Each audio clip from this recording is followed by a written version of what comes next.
महाराष्ट्र में सियासी उठापटक नहीं हो रही खत्म। महाराष्ट्र की इस उठापटक में क्या सरकार का निकल जाएगा दम? क्या है दल बदल कानून जिसने सरकार को कर दिया है बेदम? महाराष्ट्र का सियासी घमासान और ज्यादा परवान चढ़ता जा रहा है। उद्धव ठाकरे की अध्यक्षता में ऐसे माहौल में कैबिनेट की बैठक हो गई है और उद्धव ठाकरे ने अपने पद से समझौता नहीं करने का भी ऐलान कर दिया है। उन्होंने इस्तीफा नहीं देने का फैसला ले लिया है और साथ ही दावा कर दिया है कि गुवाहाटी में बागी नेता एकनाथ शिंदे के साथ मौजूद विधायक उनसे संपर्क में है। ऐसे में शिंदे गुट भी उद्धव गुट से कहीं पीछे होता नहीं नजर आ रहा। शिंदे गुट ने उद्धव गुट को खुला चैलेंज दे दिया है कि अगर उनकी बातों में जरा सा भी दम है तो उन विधायकों के नाम बता दें जो उनके संपर्क में हैं। ऐसे में माहौल सुधार की तरफ तो नहीं, लेकिन हाँ बिगड़ता हुआ जरूर दिख रहा है। मामला सुलझता नहीं बल्कि और उलझता हुआ नजर आ रहा है।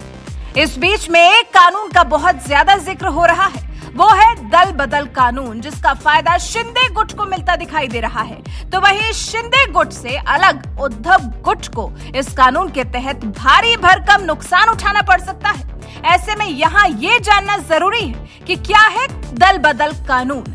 अगर किसी राजनीतिक दल के 2/3 से अधिक लोकसभा या विधानसभा सदस्य पार्टी से बगावत करके अलग गुट बना लेते हैं तो उनकी सदस्यता रद्द नहीं की जा सकती है, ऐसा दल बदल कानून कहता है। मतलब ये कि 2/3 से ज्यादा सांसद या विधायक किसी भी पार्टी या उसके नेतृत्व से अलग नाराज हो जाते हैं तो वो जो भी फैसला लेते हैं वो स्वीकार कर लिया जाता है। मतलब ये कि अगर बगावत करने वालों की संख्या 2/3 से ज्यादा है तो सदस्यता नहीं जाती है बल्कि उन्हें ही मुख्य पार्टी मान लिया जाता है, ऐसा दल बदल कानून कहता है। इस हिसाब से तो उद्धव ठाकरे की नैया मान लीजिए कि अब डूब ही गई, क्योंकि महाराष्ट्र में शिवसेना के कुल 55 विधायक हैं और दावा किया जा रहा है कि 41 विधायक बगावती गुट एकनाथ शिंदे के साथ हैं। तो फैसला साफ है, दल बदल कानून के हिसाब से तो फिर शिंदे वाला गुट ही मुख्य पार्टी है, मुख्य शिवसेना है, क्योंकि अब दावों के हिसाब से तो उद्धव के पास सिर्फ 14 विधायक ही रह गए हैं, जबकि शिवसेना गुट के पास तो 2/3 से ज्यादा विधायक पहुंच गए हैं। तो अब दल बदल कानून के तहत भी उद्धव ठाकरे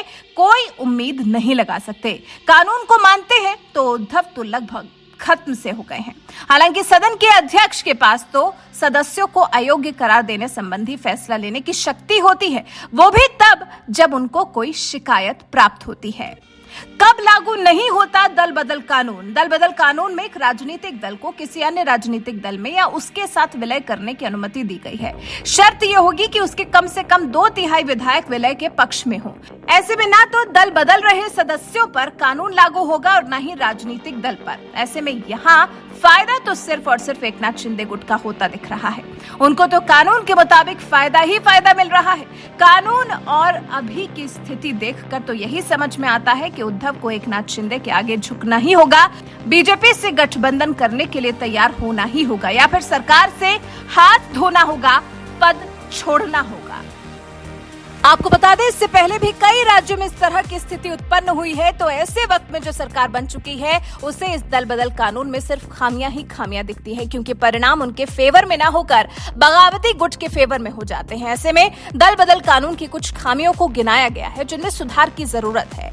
दल बदल विरोधी कानून की 5 खामियां।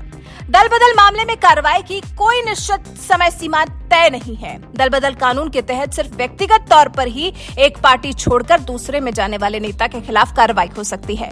नेताओं के समूह एक पार्टी छोड़कर दूसरी पार्टी में जाएं तो किसी तरह की कार्रवाई का कोई प्रावधान नहीं है। दल बदल के लिए प्रेरित करने वाले या दूसरी पार्टी के सदस्यों को अपनाने वाले राजनीतिक दलों के खिलाफ भी कार्रवाई का कोई प्रावधान नहीं है। राजनीतिक दल पर कोई कार्रवाई न होने की वजह कई बार पार्टियां दूसरे दल के नेताओं के समूह को मिलाने के लिए अपने पक्ष में भी इस कानून का उपयोग करती हैं। वहीं इन खामियों को सुधारने के लिए जो सुझाव दिए गए हैं उनको भी जान लेते हैं। पूर्व राष्ट्रपति हामिद अंसारी ने सुझाव दिया था कि सिर्फ नो कॉन्फिडेंस मोशन के दौरान सरकार बचाने के लिए इस कानून का इस्तेमाल होना चाहिए। कुछ जानकारों का मानना है कि दल बदल कानून अब तक पूरी तरह से फेल रहा है, लिहाजा इसे खत्म कर देना चाहिए। चुनाव आयोग ने सुझाव दिया था कि चुने गए सदस्यों की सदस्यता खत्म करने का फैसला लेने का अधिकार उसके पास होना चाहिए। सुझाव सुझाव तो ये भी आया था कि दल बदल संबंधी मामलों में सुनवाई और सदस्यता खत्म करने का अधिकार राष्ट्रपति और राज्यपाल के पास होना चाहिए। सुप्रीम कोर्ट ने सुझाव दिया था कि संसद को उच्च न्यायालय के सेवानिवृत्त न्यायाधीश की अध्यक्षता में दल बदल संबंधी मामलों के लिए एक ट्रिब्यूनल का गठन करना चाहिए।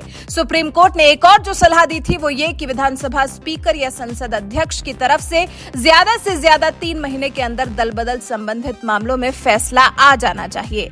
लेकिन अभी तक खामियों पर सिर्फ गौर किया गया है, सुधार के लिए मंथन हुआ है, अलग अलग सुझाव दिए गए हैं, लेकिन अभी तक इम्प्लीमेंटेशन शुरू नहीं हुआ और महाराष्ट्र का मुद्दा पहले ही परवान चढ़ा हुआ है। तो ऐसे में अभी तो इस कानून में किसी तरह का कोई बदलाव होने के आसार नजर नहीं आते।